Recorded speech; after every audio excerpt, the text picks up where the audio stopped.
தைப்பூசம் என்றாலே அது தமிழ் கடவுள் முருகனுக்கு உகந்த விழா. அசுரர்களை அழிக்க முருகனுக்கு அன்னை பார்வதி சக்திவேல் அளித்த நாளாக புராணக் கதைகள் கூறுகின்றன. தைப்பூச தினத்தில் அறுபடை வீடுகள் மட்டுமின்றி அனைத்து முருகன் கோவில்களிலும் சிறப்பு வழிபாடுகளும் அபிஷேகங்களும் நடைபெறுகின்றது.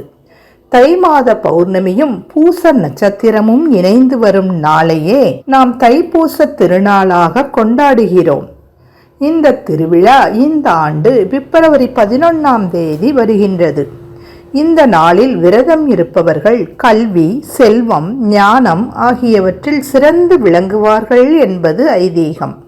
தைப்பூச திருவிழா தோன்ற காரணமான பழனி திருத்தலத்தில் ஆயிரக்கணக்கான பக்தர்கள் 48 நாட்கள் விரதம் இருந்து பாத யாத்திரை மேற்கொண்டு காவடி எடுத்தும் முருகப்பெருமானுக்கு நேர்த்திக்கடன் செலுத்தி வருகிறார்கள். தைப்பூச திருவிழாவின் 6ஆம் நாளான பிப்ரவரி 10 மாலை திருக்கல்யாணமும் இரவில் வெள்ளி ரத ஊர்வலமும் நடைபெறுகின்றது. திருவிழாவின் 7ஆம் நாள் தைப்பூச திருநாளான பிப்ரவரி 11 அன்று தங்க தேரோட்டம் நடைபெறுகின்றது. அன்றைய தினம் ஏராளமான பக்தர்கள் மலர், பால், பன்னீர், வெல்லம், இளநீர், தீர்த்தம் உள்ளிட்ட பல பொருட்களால் காவடி சுமந்து வந்து முருகப்பெருமானுக்கு காணிக்கையை செலுத்துவார்கள். பிப்ரவரி 12 தங்க குதிரை வாகன ஊர்வலமும் பிப்ரவரி 14 தெப்ப உற்சவமும் நடத்தப்பட்டு தைப்பூச திருவிழா நிறைவு செய்யப்படுகின்றது.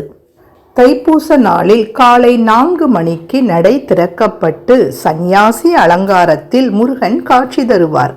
8 மணிக்கு சிறுகால சந்தியில் பாலசுப்பிரமணியராகவும், 12 மணிக்கு உச்சிக்கால பூஜையில் வைதிகால அலங்காரத்திலும், மாலை 5:30 மணிக்கு சாயரட்சை பூஜையில் ராஜ அலங்காரத்திலும், இரவு 8 மணிக்கு அர்த்தஜாம பூஜையில் புஷ்ப அலங்காரத்திலும் காட்சி தருவார்.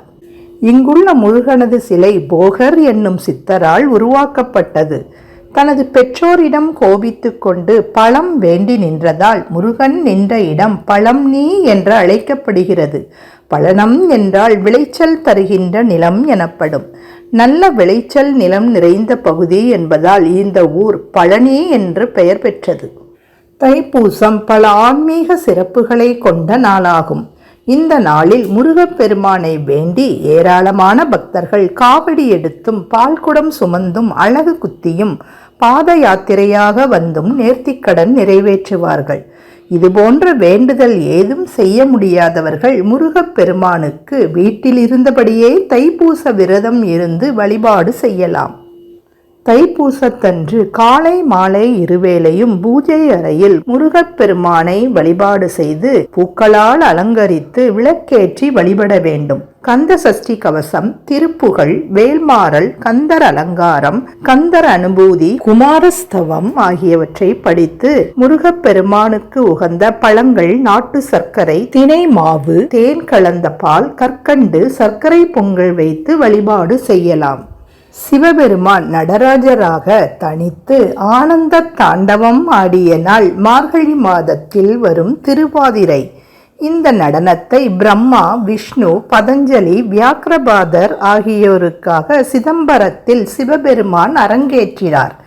இந்த நடனத்தை பார்வதி தேவியும் ரசித்து கொண்டிருந்தார். சிவபெருமானின் ஆனந்த தாண்டவத்தை கண்ட சிவகாமிக்கும் அதே போன்று தாண்டவமாட ஆசை வந்தது. சிவபெருமானை போன்று அன்னையின் நடனத்தையும் காண பிரம்மா, விஷ்ணு உள்ளிட்டோர் ஆர்வம் கொண்டனர். முனிவர்கள், தேவர்கள் உள்ளிட்டோரின் ஆசையையும் நிறைவேற்ற எண்ணிய அம்பிகை ஆனந்த தாண்டவம் நிகழ்த்திய நாள் தைப்பூச திருநாளாகும்.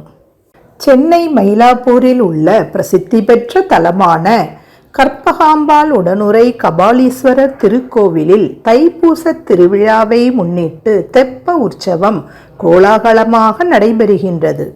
முருகன் சக்திவேல் பெற்ற நாளான தைப்பூச விழா உலகம் முழுவதிலும் உள்ள முருகப்பெருமான் ஆலயங்களைப் போன்றே மயிலாப்பூர் கபாலீஸ்வரர் கோவிலிலும் ஆண்டுதோறும் கோலாகலமாக கொண்டாடப்படுகிறது.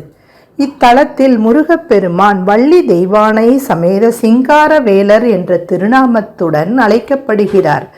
தைப்பூச திருநாள் முருகனுக்கு மட்டுமின்றி சிவன் மற்றும் பார்வதிக்கும் உரிய வழிபாட்டு நாள் என்பதால் சிவன், பார்வதி, முருகன் ஆகிய மூவருக்கும் தைப்பூச நாளில் இங்கு விழா எடுக்கப்படுகின்றது. இங்கு 3 நாட்கள் தெப்ப உற்சவம் நடக்கும் வழக்கம் உள்ளது. முதல் நாள் கற்பகாம்பாள் சமேத கபாலீஸ்வரர் தெப்ப உற்சவம் நடைபெறுகின்றது. அடுத்த 2 நாட்கள் சிங்காரவேலர் தெப்ப உற்சவம் நடைபெறுவது வழக்கம்.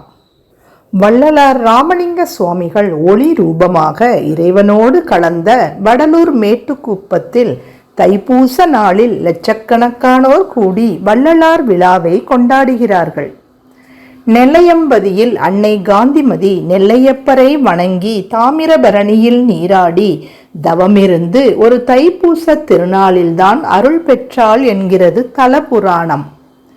தமிழ்நாட்டில் மட்டுமல்லாது மலேசியா, சிங்கப்பூர் என உலகின் பல்வேறு நாடுகளில் உலகெங்கிலும் உள்ள தமிழர்களால் வெகு சிறப்பாக கொண்டாடப்படுவது தைப்பூசமாகும். மலேசியாவில் உள்ள 10 மலை முருகன் கோவிலில் உள்ள பிரம்மாண்ட முருகப்பெருமான் சிலைக்கு வான்வழியே ஹெலிகாப்டர் மூலமாக செய்யப்படும் புஷ்ப அபிஷேகம் கண்கொள்ளா காட்சியாகும். இது தைப்பூச நாளில் நடைபெறுவது விசேஷமானதாகும். தைப்பூசத்தன்று பழனி முருகனை நினைத்தாலும் நேரே வணங்கினாலும் அவன் 7 தலைமுறைக்கும் பாதுகாப்பான் என்பது நம்பிக்கை. பழனியில் நிலைத்திருக்கும் தண்டபாணி தெய்வம் எல்லாருக்கும் நலங்கள் அருளட்டும். முருகா சரணம்.